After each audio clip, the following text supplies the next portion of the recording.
Welcome to the Jones Zone, a podcast by Darryl and JJ Jones. Hello, everybody. Welcome to another edition of the Jones Zone. Today, I have a great friend of mine who's a guest. His name is Wayne Smith. He owns his office. Wayne, who are you? The real estate broker owner of Corona Del Mar Properties, obviously in Corona Del Mar. Owned that for 15 years. Been in the business 38 years. Started off actually with your mother, JJ. March 1st. So did I. I started off with her. Yeah. And there went the neighborhood right after that.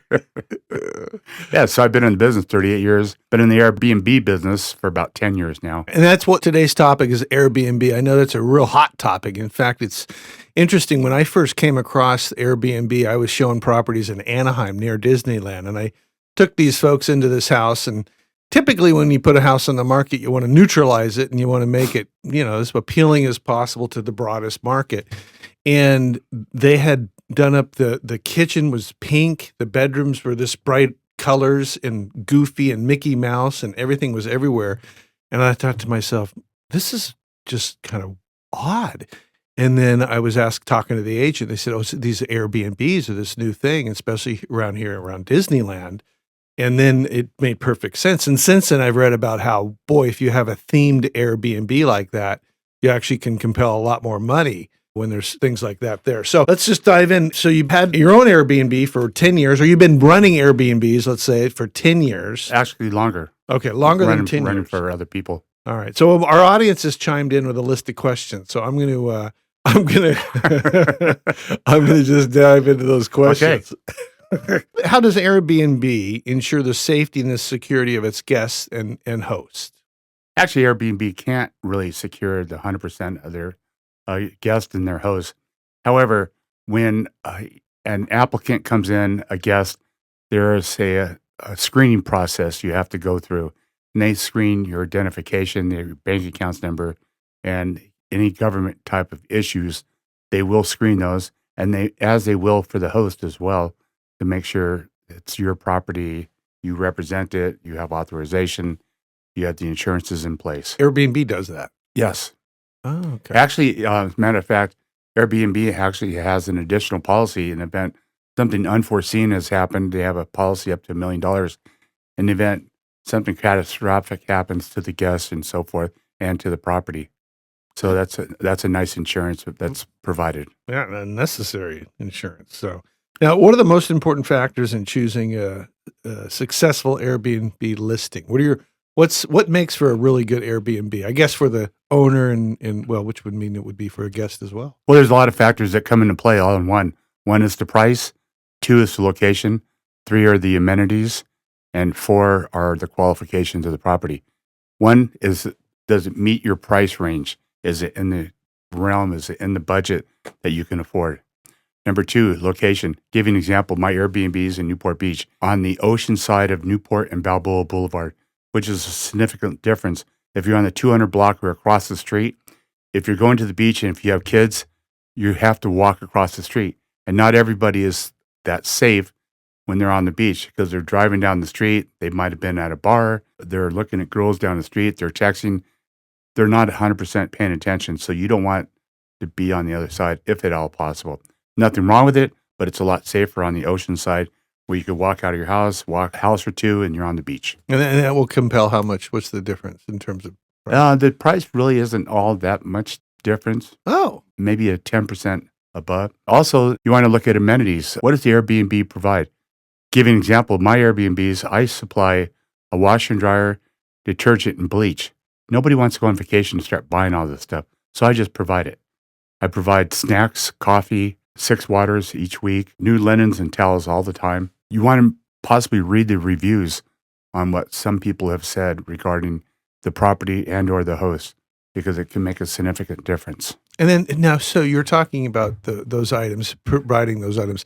Do you actually do that? And if not, being that, do you actually do that, or do you have someone else that does it? So if you're the owner, for example, of one, does typically the owner provide that service, or are there companies out there that provide those services of changing the linens, et cetera? Yeah, both. You can you can call services and do so forth. Me, I have a house manager, and my house manager manages a lot of different properties. And at the beginning of each month, I give them the schedule on each property. When someone's leaving, when they're coming in, I try to schedule everyone to leave on Saturday by 10 o'clock. And the next people don't check in until 2. So they show up at 10 o'clock and they will completely detail a house for the new guest coming in, the next guest coming in at 2. Should there be a lapse in a day or so forth, I'll call the advanced guests that are coming in. Hey, you don't have to wait till 2 o'clock. You can come in a lot earlier just because it's vacant, just because it's ready to go.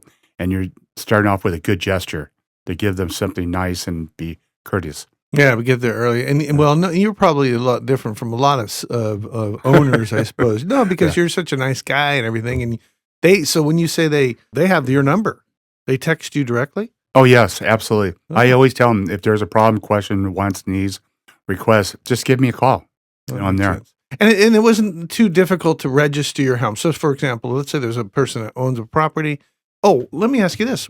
How does it work as far as the cities? Because now I know that the cities have been kind of cracking down a little bit on this. I heard there were some complaints, for example, in a neighborhood of a particular city, North Orange County, so they put in some new additional rules. I heard that Anaheim, for example, that situation I was telling you about, they now have a moratorium or something, I think, on Airbnb. So can you tell us anything you know about those? Sure. There's a lot of cities putting moratoriums on the Airbnbs, and they're not outlined, but they're putting moratorium. They're not accepting any more applications. Give an example. Newport Beach has approximately 1,600 Airbnbs. Nearly 500 people that are on the waiting list to become an Airbnb licensed person in Newport Beach. And believe me, if you're running an Airbnb in most of these cities, they will catch you. They have a task force that they look at every single listing, every little Airbnb, vacation by owner, the MLS, Craigslist, all of these lists, they look and they cross-reference. And if you don't have a license, you're really in a lot of trouble. That license must be worth some money. It is. I mean, it's gold. You treat it with kid gloves. And I guess it would depend on, what kind of money are we talking? I mean, if you had an identical unit right next to each other, just identical, two twins, and one had the Airbnb license and one didn't. We'll give you an example. A one-bedroom rental will rent for about $300 to $3,500 down on the peninsula. That same unit will rent for, in the summertime, for about $9,000.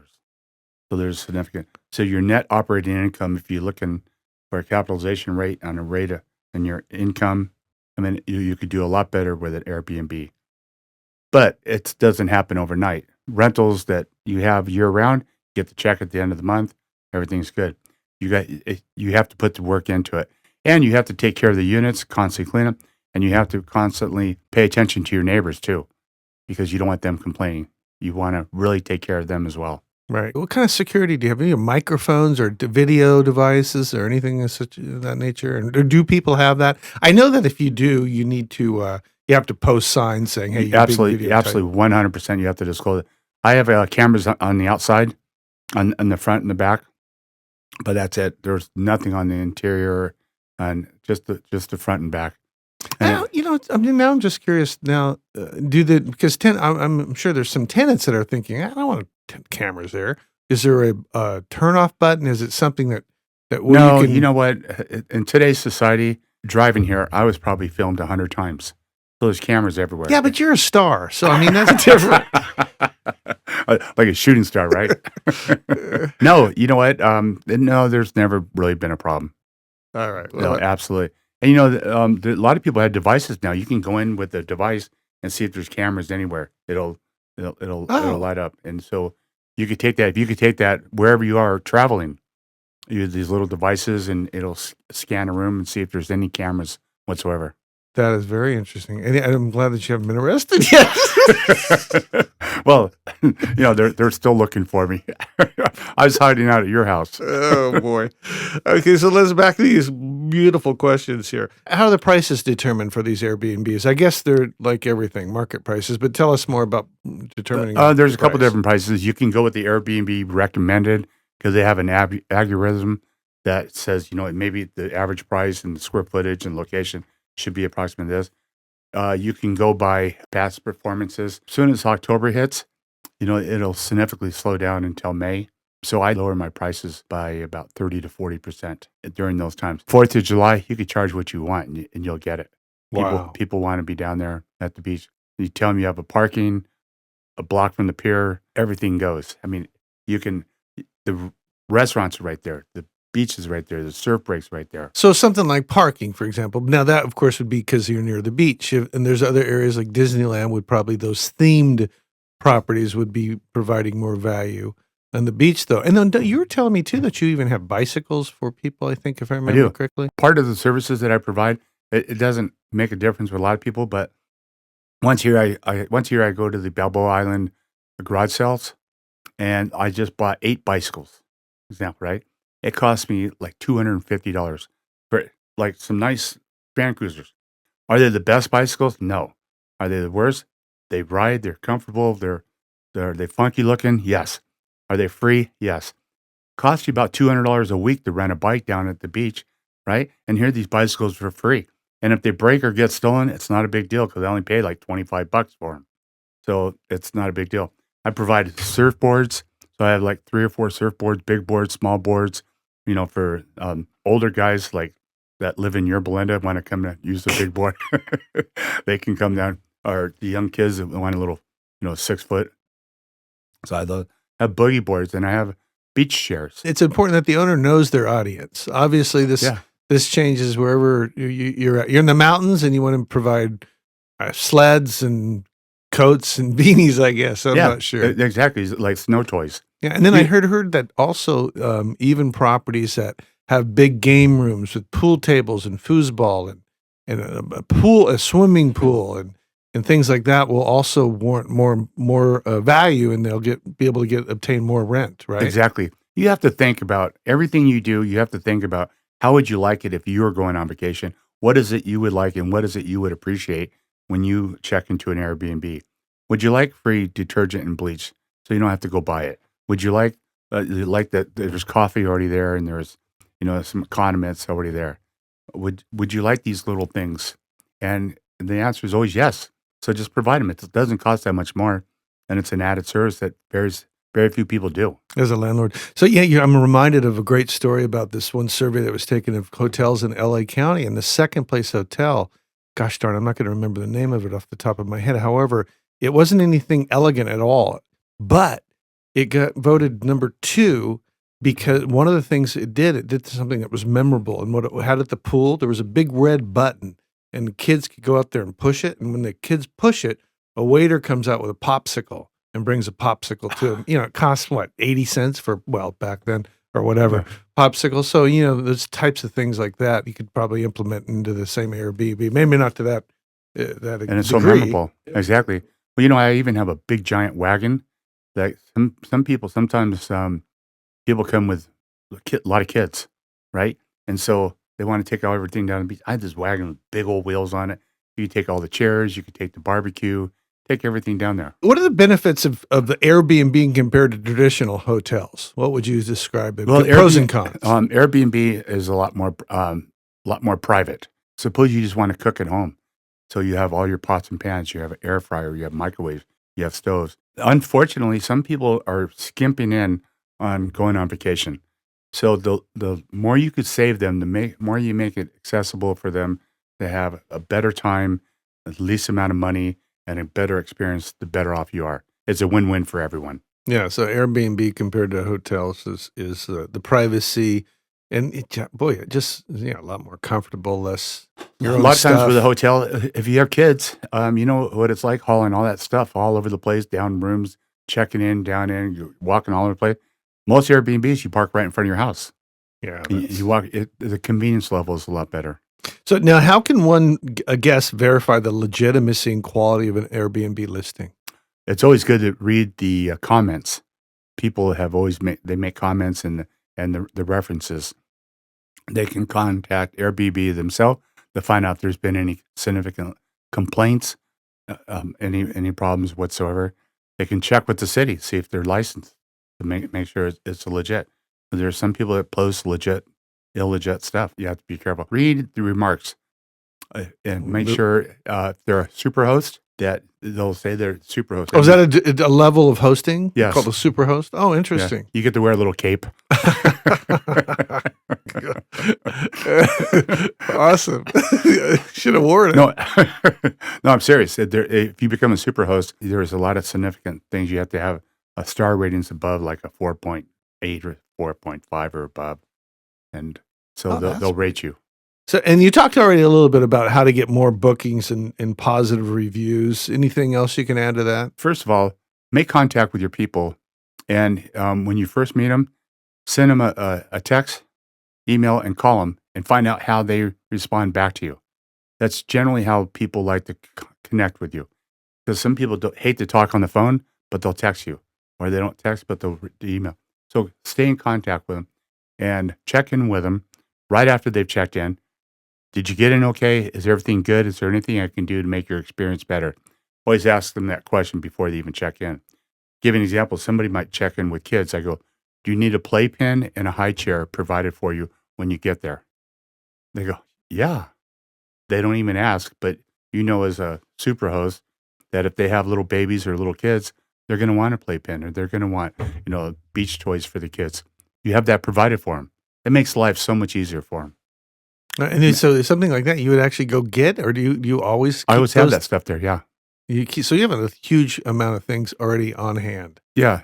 I've got like 5 boogie boards, 4 surfboards, like 8 bicycles, a big Cribs, wagon. though. I have cribs. Yeah. I have 2 big playpens. Wow.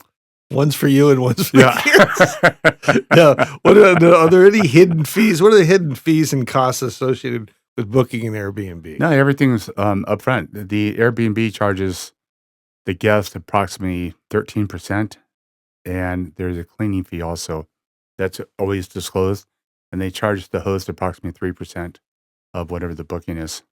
Okay, and that's how they make their money, Right. 3%. Because it's interesting. And they watch what's going on.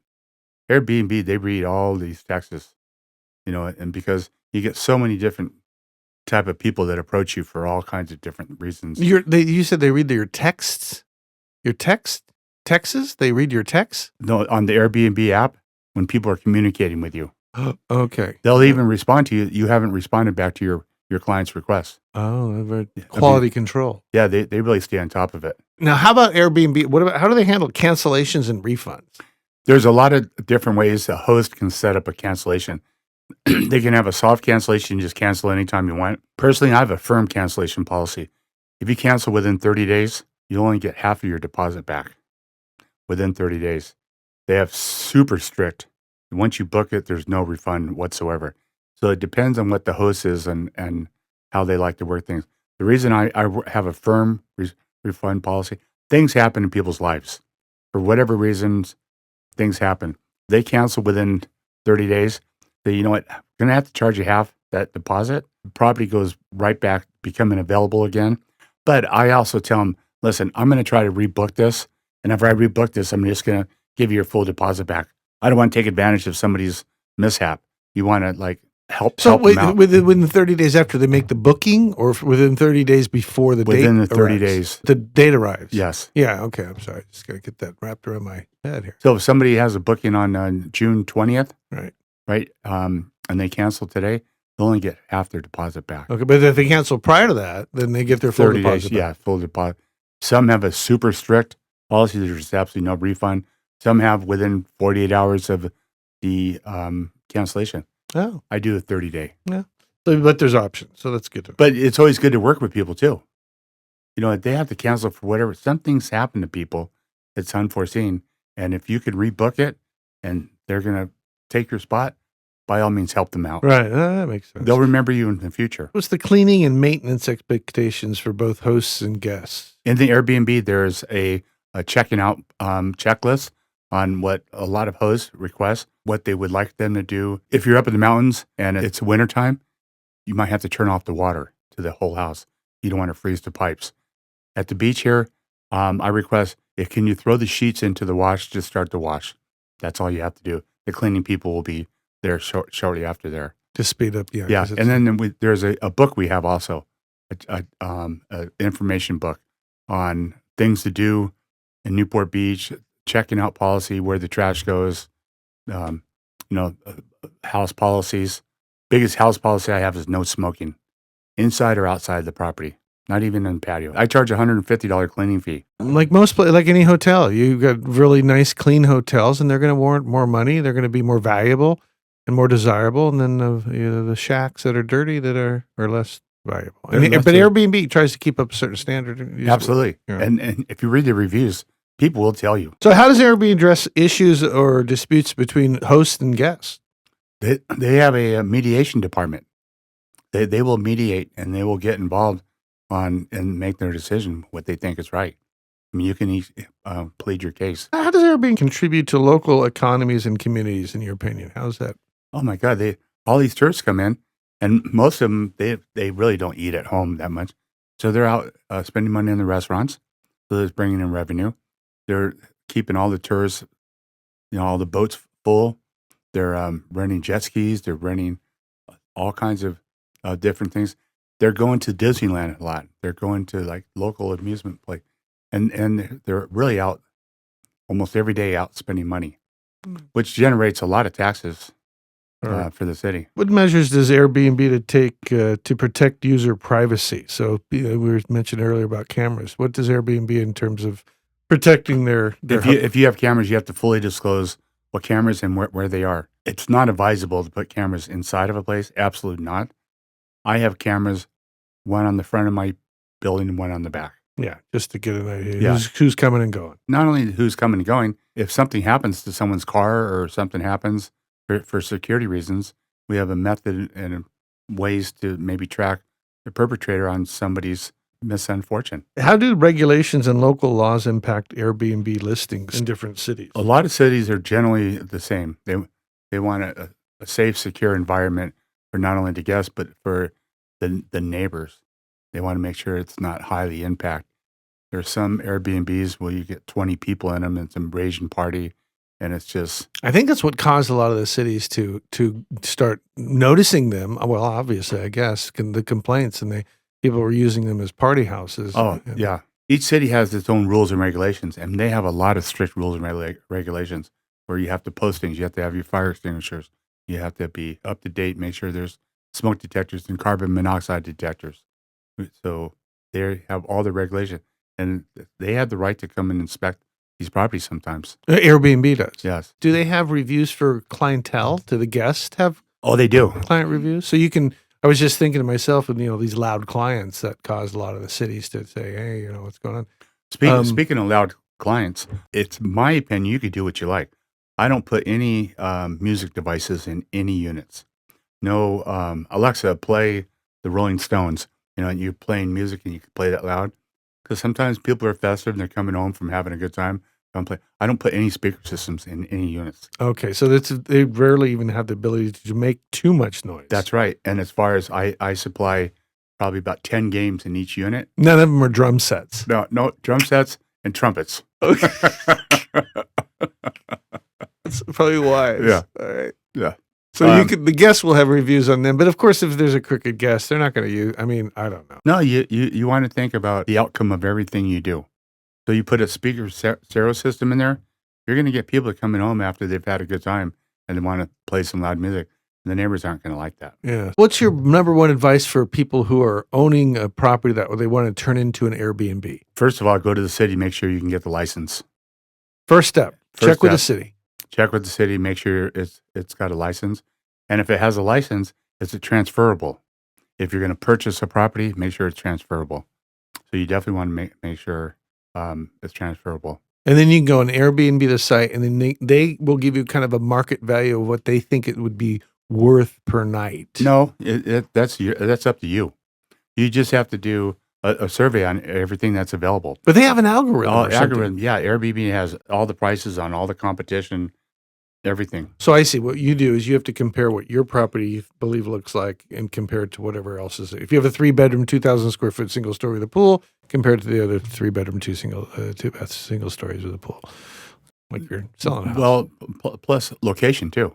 Location's always a really big factor. That's what I wanted to know. So let's say one was just entering the market and they put it up and they had guessed too low of a price, and all of a sudden their phone was blowing up. Then you just raise the price? You can raise the price. Not after you booked it, but right. Okay, so you don't have to. You can set the price on every single day of every property you have. Different prices on everything. Right, especially at the beach, summertime, obviously it's more valuable. So you put it out there and all of a sudden you're getting a ton of inquiries. It's not done until you accept a booking. So when a applicant applies for a booking Request. a request, okay, then the host is what we have to call it here. The host has to okay it. Correct. Okay, so it's not a done deal till both. Correct. Okay, it goes. And a lot of hosts, unfortunately or fortunately, if you have somebody that wants to book a Tuesday through Tuesday, I won't accept it. Because that breaks up 2 weeks. Book Saturday through Saturday. My whole cleaning crew's there.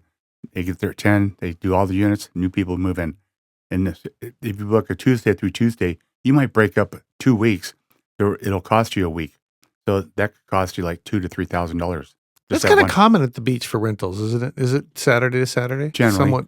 Yeah. So you can actually just kind of do it. Of course, the markets are always changing. I was thinking to myself, one could do a spreadsheet and just do, of course, they would still do a spreadsheet, find out the different rental amounts in any particular areas. I mean, obviously the beach, okay, I guess the beach, the mountains. Airbnb has it all averaged out. Oh, wow. So let's just go right on there. Do you use any of the other popular sites like Vrbo? Is I it? do, but not that much. And what is it? Vrbo? Vacation by owner. Airbnb has been great to me. Yeah. They're spot on. They answer your questions. They help you out continuously. I've booked so many people. Well, I'm at the end of my questions, but I love the story when you tell the little story we told Zoe when we first got here about the wagers that you make. And I think it would be funny, even though I want this podcast to be more informative and less goofy. We're about to get goofy for a couple seconds. Tell us about the bets you made where you instead of you betting money, you bet something to do something. And you're that wager I lost? Yeah. What was that? No, I lost a wager with a friend of mine. We were going to Las Vegas and we were playing gin rummy. And the loser had to sing I'm a Little Teapot upon command, whenever, wherever. And that was the wager. Well, we're on the plane and we're sitting in the front and she grabs the stewardess's attention. I got to tell you a story about Wayne here. What? Oh, attention, ladies and gentlemen. We have Wayne up here in the front. He's got something he's got to tell us. So I had to stand up and sing I'm a Little Teapot in front of the whole plane. and you're not a little anything. Yeah, I'm not. Yeah, there's not little, not even my little teapot. And so here it is, 2:00 in the morning, rolling the dice, and all of a sudden a group of people goes by, and they go, "Hey, there's Teapot." Oh wow! Hey, Darryl, can I share something? A couple things on the Airbnb. Please do. This is what the topic of the show is. You know what? I am at the right place. And this is just coffee. So I go to local restaurants, and they will generally sell me 12 gift certificates for the price of 10. And so I always have a handful of gift certificates. Every once in a while, there's a problem. There's somebody smoking out there, and the neighbor next door hates cigarettes, and she lives here full time. She's upset. They all have my numbers. There's a problem, call me. There's a problem, call me. So they'll call me, hey, something. If they're upset, I'll give them a gift certificate. Hey, go to dinner. It's on me. If I have a guest that's really upset about something, every once in a while something happens. And if it does, make it right. Yeah. And say, you know what, tell you what, why don't you go to the cannery on dinner on me? I'll call the owner and get you a table right on the window. Make sure it happens. So that's really good. Now, as you know, if you really take care of people, they'll take care of you. And just say, apologize if something happens. And so you'll get a good response. Well, that makes sense. Now, you know what? I don't know why this just occurred to me, but do people leave tips? No, not generally speaking, no. There's not a tip expectation. No, It seems sometimes everyone. if they leave a tip, I ask them to leave it for the house managers. Okay. Give them a little extra. But it's not a normal, customary thing, a tip. No, Okay. It generally isn't. All No, another thing I do, I give them a whole booklet on sightseeing tours, and they're generally the properties that are for sale in the area. So if you see one you like, give me a call. You're doing something on your bicycles, right? Yeah. So we always have every week mapped out what's for sale in the area. You could just drive around and look hey, I wonder how much that house is. Well, let's look at Wayne's book. Wayne's always marketing. Yeah. Wayne and I have been selling real estate together for decades, literally decades. And 38 years. Yeah, and 34 for me. 2 months and 24 days. Oh my goodness. And 17 hours and 30 Yeah. seconds. I met your mother first day selling real estate. Yeah? How'd that go? Oh, she thought it was odd. she has a good judge of character. I think that's fair to say. She does have a good judge of character. She loves you. That is a good judge of character. No doubt about it. So the rule of thumb is always do what's right, even when people are not looking. Make sure your guests are happy. And you'll be speaking at the pond next Friday night, right? Is that the duck pond or the pond in Anaheim? All right. Well, we can see what happens there. Okay, there's your show on Airbnb. If you have any questions, please let us know. Hey, and help the show if you don't mind, and subscribe and share. Even share it if you hopefully found some sort of value in this show. So, Darryl, thank you for having me. This has been an experience, as usual. Yeah. All right. Signing off. Thank you. Bye-bye. Bye.